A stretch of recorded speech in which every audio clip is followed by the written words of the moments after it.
Syazwani Pagi, anda masih bersama dengan kami berdua, Gigi dan juga Syazwani. Untuk blok kedua ni, kita nak bawakan satu topik kesihatan. Ini berkaitan dengan masalah bayi kuning yang merupakan isu yang sering dialami bayi yang baru lahir. Namun, apabila bacaan kuning bayi mencapai tahap tertentu, ia sebenarnya berisiko untuk mendatangkan bahaya kepada kesihatan si manja. Dan untuk mengetahui lanjut, kita akan bersama dengan Dr. Masri Muhammad, pakar pediatrik dan neonatologi Hospital Pakar Damansara 2. Selamat pagi doktor, apa khabar? Selamat pagi Wani. Doktor, lama kita tak jumpa doktor. Lama. Kembali semula live bersama kami kan. Jumpa-jumpa balik hari ini, kita nak cakap pasal jaundice pula ataupun penyakit kuning terhadap bayi ini. Terlebih dahulu mungkin doktor boleh memberi penerangan sedikitlah. Apa itu jaundice sebenarnya dan tahap bahaya yang mana yang ibu bapa perlu kenal sebenarnya? Okey. Pertama kalinya jaundice ataupun ada nama lainnya iaitu demam kuning ataupun kuning. Ia merupakan apabila keadaan bayi yang baru lahir kelihatan kuning. Kulit dia nampak kuning, mata putihnya nampak kuning. Ini adalah disebabkan oleh paras bilirubin. Apakah itu paras bilirubin? Paras bilirubin apabila sel darah merah untuk dewasa usianya lama berbanding dengan bayi yang baru lahir. Dia orang kata lebih kurang kalau dewasa 120 hari, yang kanak-kanak baru lahir 90 hari. Dia senang pecah, mudah pecah. So byproduct red cell ni atau sel darah merah ni menyebabkan lahirnya bilirubin. Apabila bilirubin terlampau tinggi, dia akan menampakkan paras kulit dan mata putih bayi itu menjadi kuning. Lazimnya kuning ni berlaku pada 2 atau 3 hari selepas kelahiran. Dan apabila nampak kuning tu, lalu ibu bapa akan nampaklah. Dia subjektif sebenarnya tahu. Sebab apa susah. Kadang-kadang anak aku ni nampak macam kuning, nampak macam okey ataupun memang kulit dia. So dia memang lazim 2/3 ya. So nak 60-70% daripada bayi kelahiran kan. So kuning ni adalah amat bahaya macam Gigi cakap tadi. Kalau anda kata paras terlampau tinggi akan menyebabkan komplikasi. Saya akan nyatakan komplikasi selepas ini. Ya, betul. Tapi kita nak cakap juga kepada puncanya sebab saya tak tahulah ini adalah mitos ataupun memang betul. Kebanyakan ibu-ibu ni dia dah menjaga pemakanan dia semasa dia dah ketika mengandung kerana nak elakkan jaundice ini. Tapi masa sekarang ni, sebab saya selalu berborak-borak lah kan dengan dengan doktor dan sebagainya. Dulu memang nak baby nak kena jaundice memang nisbah dia kecil Sekarang ni umpama setiap kali kelahiran akan kena jaundice. Adakah ia memang ada kena mengena dengan pemakanan ataupun diet ibu tu ketika mengandung? Banyak betul cabang soalan Gigi. Saya uraikan satu-satu. Okey, mulai punca punca ataupun sebab kenapa bayi itu jaundice adalah satu kurangnya penyusuan ibu. Saya ingin tekankan penyusuan ibu adalah yang terbaik ya, tapi ada juga ibu-ibu yang kecundang masa hari pertama, hari kedua, tambah-tambahnya apabila ibu tu melahirkan anak yang pertama, tidak tahu macam mana nak buat penyusuan yang terbaik, yang optimum, maka mereka ni tak dapat menyusukan anak secara yang baik. Apabila penyusuan tidak efektif, maka dia akan menjadi dehidrasi atau dehydration. So bayi itu kurang susu. Dan bila kurang susu merupakan salah satu punca utama kenapa bayi itu menjadi kuning. Itu nombor satu ya. Tapi saya tidak menyatakan yang susu ibu itu menyebabkan kuning. Tidak ya. Kalau bayi itu kuning, janganlah stop pula atau berhenti penyusuan ibu. Teruskan. Yang keduanya adalah yang sangat lazim adalah apabila tidak sepadan darah ibu dengan anak. Contoh, darah ibu tu adalah grup O. Okey, anak tu adalah A ataupun B. Ada pergolakan, dia tak sepadan, maka ada pemecahan sel darah merah menyebabkan kadar bilirubin terus naik. Ada juga faktor-faktor lain seperti contoh G6PD. Apakah G6PD? G6PD actually kekurangan enzim. Ataupun enzim dipanggil glucose 6 phosphate dehydrogenase deficiency ataupun kekurangan enzim G6PD. Sangat lazim di masyarakat dekat Malaysia, terutamanya kaum Melayu dan kaum Cina. Jadi kita di Malaysia kita ada saringan untuk pastikan tak ada masalah enzim G6PD. Dan ketiganya adalah disebabkan oleh iaitu dipanggil ada masalah darah juga, iaitu mungkin dia punya shape dia tak betul ataupun dia selalunya kita ada bayi concave, ingat biologi kita dulu. Okey, selalu dia shape bayi concave, ada yang shape macam bulan sabit lah. Itu dia cenderung untuk perpecahan perpecahan sel darah merah.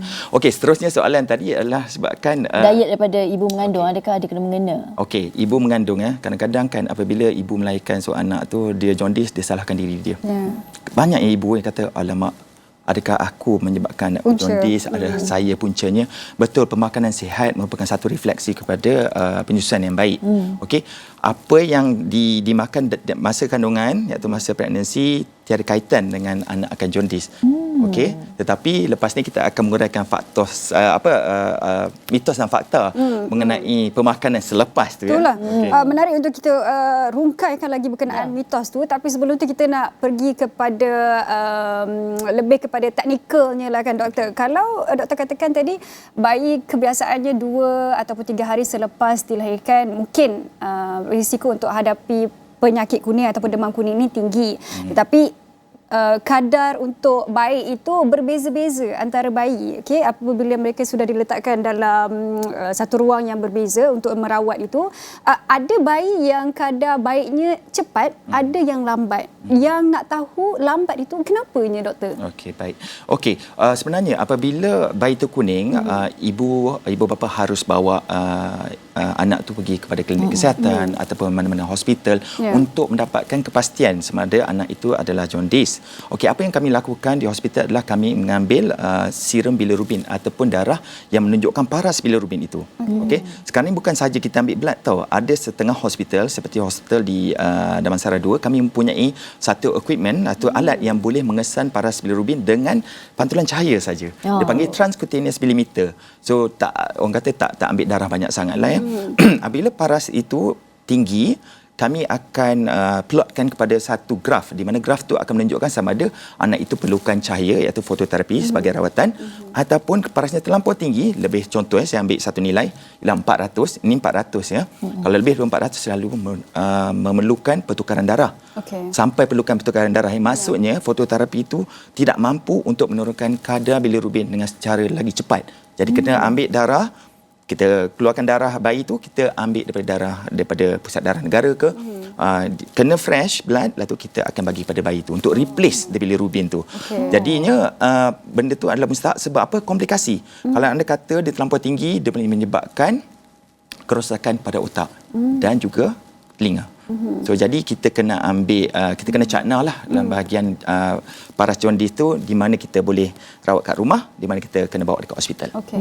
Dan juga bagaimana sebenarnya kita nak mengenal pasti ibu-ibu bapa ni, pasti yang di luar sana banyak ibu bapa baru lah kan. Nak tengok baby dia ni bagaimana dia nak kenal pasti yang baby dia terkena kuning dan juga rawatan. Ada juga yang kata kalau baby tu tidur je kuning lah tu. Okey, bagus, it's a very good statement. Okey. Nak pastikan bayi itu jaundice merupakan satu perkara yang subjektif. Kita kena lihat daripada paras dia, nampak kulit dia kuning, dia punya selaput mata yang putih tu nampak kuning. So bila kita nampak tu, kita teruslah bawa kepada hospital. Itu perkara pertama dan keduanya adalah apabila kita kuning tu kan, kita kena tahu bila nak kita perlukan fototerapi dan bila kita boleh jaga kat rumah. Macam saya kata tadi, apabila kita dah plot kepada graf itu, kalau anda kata dia paras dia tak memerlukan fototerapi, boleh dijaga di rumah. Apa penjagaan yang boleh dibuat di rumah? Iaitu kita pastikan penyusuan yang terbaik. Okey, penyusuan yang terbaik. Jangan pula kita pressurekan mak tu pula. Mak kan selalunya apabila dia menyusukan, dia rasa dia nak yang terbaik. Apabila tak deliver terbaik, dia rasa bersalah. Dia rasa bersalah, dia rasa pressure. Jangan pula pressure dia. Okey, pastikan penyusuan ibu tu terbaik dengan kurangkan stres dan minum banyak air. Apabila minum banyak air, kurangkan stres, insya-Allah penyusuan tu akan jadi terbaik Dan siapa yang orang kata bidan yang terbaik untuk mengajar kita untuk menyusu? Iaitu jawapan dia adalah ibu kita sendiri. Ibu kita sendiri memang orang kata memang terror sebab jelah ibu kita lah yang membesarkan kita kan. So rawatan tu based on kita kena dengar jugalah doktor akan cakap daripada bacaan. Macam katakan paras bacaan tu. Anda kata ada contohlah pada hari ketiga bacaan dia lebih kurang 200.5 macam tu kan. Bagilah tu kita kena tengok kategori dia. So, kalau doktor kata boleh balik rumah dan bolehlah balik rumah. Boleh balik rumah, tapi lalu balik rumah kita kena pantau balik, kena suruh datang balik untuk pastikan paras tu tidak melampaui ataupun menyeberangi paras tu untuk memerlukan lampu. tak semua rawatan boleh dibuat di hospital. Kita boleh buat di rumah. Percaya atau tidak, ada juga servis yang diberikan di rumah.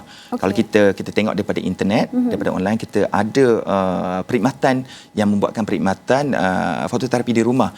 Tapi dengan satu syarat ya, bila buat fototerapi di rumah, kena pastikan anak tu tidak terlampau panas dan orang kata dan tak terlampau sejuk, dan pastikan apabila dah sudah tu, bawa balik kepada hospital, bawa pada klinik untuk pastikan paras bilirubin itu turun. Itu pastinya juga memerlukan hikmat nasihat daripada doktor lah. Tetapi contohnya, sekiranya ibu bapa itu ataupun ibu lah kan, dia dah mendapati ada simptom sedikit terhadap bayinya yang mungkin ada menunjukkan demam kuning ini, tetapi apabila ditanyakan kepada orang sekeliling, kata okey tak apa, masih lagi boleh rawat dekat rumah ni, tak payah pergi doktor dulu, kita cuba cara tradisional. Cara tradisional yang kita nak tahu sekarang ini ada ataupun tidak doktor, dan juga mitos-mitosnya. Contoh yang kita mungkin selalulah saya rasa dengar, walaupun saya belum jadi seorang ibu, tetapi perkara ini berlegar, adalah jemur masa kecil. Bukan, sabar. Tengok jemur saya lupa. baby, jemur. Letak baby tu dekat luar sekejap, kena cahaya matahari, eloklah tu. Adakah itu mitos ataupun benar sebenarnya? Okey, Wani. A very good point, kata menjemur bayi apabila nampak kuning tu adalah satu perkara yang lazim kita nampak dekat masyarakat di Malaysia. Di Malaysia saya tak sebut dekat negara Eropah sebab satu mungkin di negara Eropah kurang sikit matahari dia. Lepas tu bila ditanyakan, okey, apabila kita nak jemur di bawah matahari tu daripada pukul berapa ke pukul berapa? Pukul 8 sampai pukul 10 ke? Berapa lama ke? Apa yang saya nak maksudkan ialah tiada kajian saintifik ataupun klinikal yang menunjukkan jemur anak di bawah sinar matahari boleh menyebabkan kekurangan kuning. Kita kena ingat tahu, ya betul, cahaya matahari itu mempunyai satu gelombang yang betul memang targeted, spesifik, khas untuk pecahkan bilirubin itu. Betul memang ada. Tetapi kita ada gelombang yang memudaratkan juga. Kena ingat ya, mungkin kulit anak tu akan terbakar, dia akan jadi gelap ke, sunburn ke, dan menyebabkan dia panas. Kan? Jadi itu saya rasa tak kenalah. Saya sarankan kalau anak kita kuning tu, kita bawalah pergi ke hospital untuk dapatkan fototerapi, ataupun kita langganlah fototerapi kat rumah. Ni next one pula mesti orang tanya pasal apa dia pula. Mesti ada banyak lagi kan. Apa antara mitos lain? Mungkin saya pernah dengar juga bagi minum susu kambing. Sebab tadi doktor dah cakap, memang doktor tegaskan penyusuan ibu tu adalah yang terbaik, yang paling optimum lah. Kalau susu kambing macam mana pula? Bukan saja susu kambing, saya nak tambah.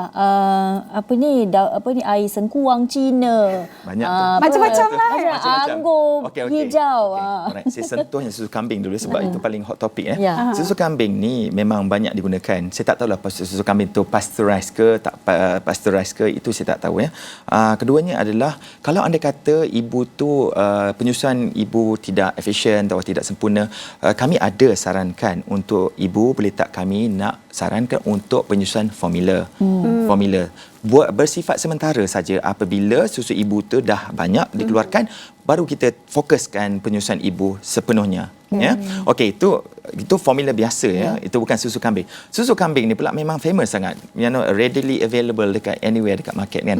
Tiada kajian saintifik ya, specifically susu kambing yang akan boleh menurunkan kadar jaundice. Kalau anda kata dia betul sekalipun, mungkin sebab dia berjaya mengurangkan tahap hidrasi bayi itu. Itu saja yang saya boleh komen. Tetapi walaupun komen tu daripada saya, tapi tiada kajian saintifik yang khas susu kambing mengurangkan paras jaundice.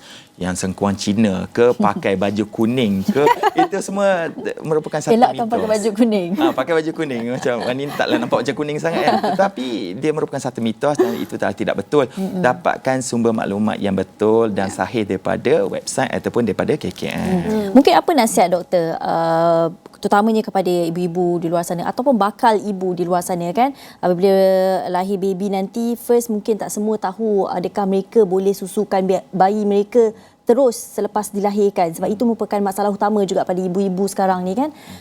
Kedua, kalau mereka tak boleh susukan tu, apa mungkin tindakan untuk doktor nak nasihatkan pada mereka untuk boleh kita kecilkan risiko terkena jangkitan jaundice kepada anak. Okey, sekarang ni soalannya adalah fokus untuk penyusuan ibu ya.